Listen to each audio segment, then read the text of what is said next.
voulais montrer comment modéliser cette sucette et on va passer par le node Displacement dans le Shader Editor.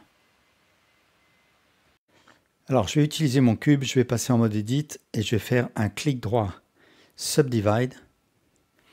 Et ici dans l'opérateur box, je vais mettre par exemple 3 subdivisions et Smoothness, je vais mettre 1, histoire d'avoir une sphère. Ensuite, je sélectionne ce vertex, j'active le Proportional Editing. Je vais faire venir mon outil de déplacement, donc Shift barre espace Move. Et je vais tirer le vertex et j'augmente la zone d'influence avec la molette. Et ensuite, je vais faire un scale sur Y. Et voilà, j'ai ma sucette. Alors, je vais aussi lui attribuer ici, dans le panneau des modifieurs, un modifieur Generate Subdivision Surface. Je vais mettre un niveau de 2. Je vais faire aussi un clic droit, Shade Smooth.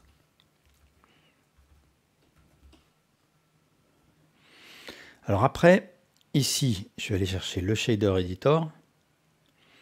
Et je vais attribuer un nouveau matériau à mon objet. Je vais me mettre en mode Material Preview. Et je vais sélectionner le Principal BSDF et presser CTRL-T pour faire venir automatiquement ces nodes. Je vais supprimer l'image texture. Je vais utiliser la sortie Object du Texture Coordinate parce que je ne vais pas utiliser les UV. Et je vais créer un Texture Wave Texture. Et je vais brancher le mapping dans l'entrée vector.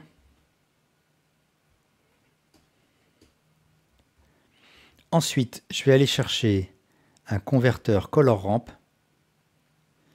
Je vais brancher l'entrée facteur dans le facteur du color ramp. Et je branche le color ramp dans le base color du Principal BSDF. Alors, je vais mettre une taille de wave inférieure. Peut-être autour de 0,5 pour l'instant. Je vais passer le color ramp de linéaire à constant de manière à avoir un passage brut d'une couleur à l'autre. Je vais mettre le curseur blanc à 0,5 et je vais aller chercher une couleur. Ça peut être ce bleu là. Ensuite, je vais faire CTRL-C pour copier cette couleur et CTRL-V pour la coller ici. Et là, je vais assombrir cette couleur-là. Ensuite, je peux changer la rotation de mes rayures.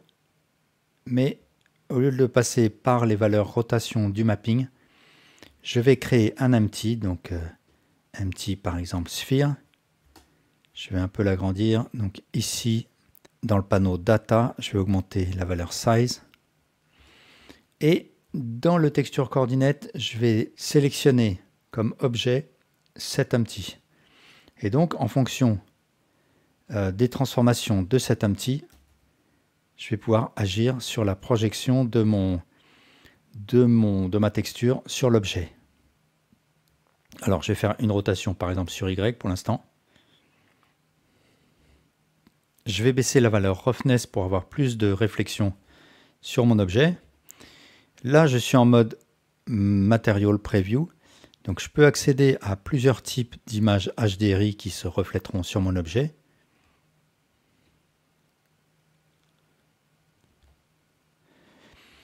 Mais si je me mets en mode Render Preview, là, à ce moment-là, la scène, l'objet va refléter l'environnement de ma scène et les lampes de ma scène. Pour l'instant, j'en ai aucune. Donc, si jamais je fais un rendu, il faut bien sûr que je pense à créer des lampes et à créer une image HDRI, à faire venir une image HDRI. Et donc, pour l'instant, pour concevoir mon objet, je vais rester en mode Material Preview. Alors maintenant, pour rajouter du relief à mon objet, au lieu de le modéliser, je vais le faire dans le matériau.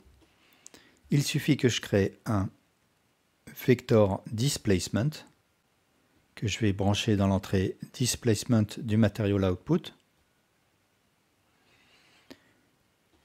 Je vais ensuite créer un nouveau converteur color ramp. Je vais créer une aiguille supplémentaire dont je vais baisser un petit peu la valeur. Et pour ce qui est de l'aiguille à gauche, je vais la passer en blanc.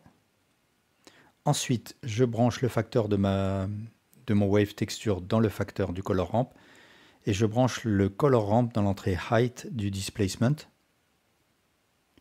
Alors voilà ce que je vois pour l'instant, il n'y a pas de déplacement de la topologie, mais il faut que je pense à aller dans le matériau, le panneau Material, et sous Settings, sous Surface, Displacement, je choisis Displacement Only.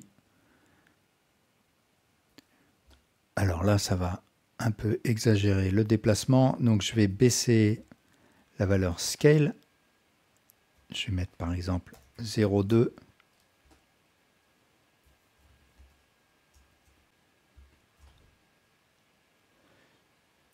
Si je suis gêné par un crénelage, eh bien tout simplement, j'augmente la valeur Levels de mon Subdivision Surface.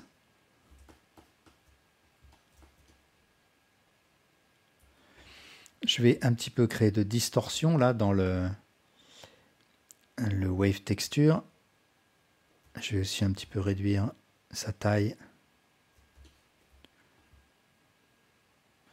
Et donc, en fonction des transformations de mon empty, eh bien, le matériau et son relief vont évoluer.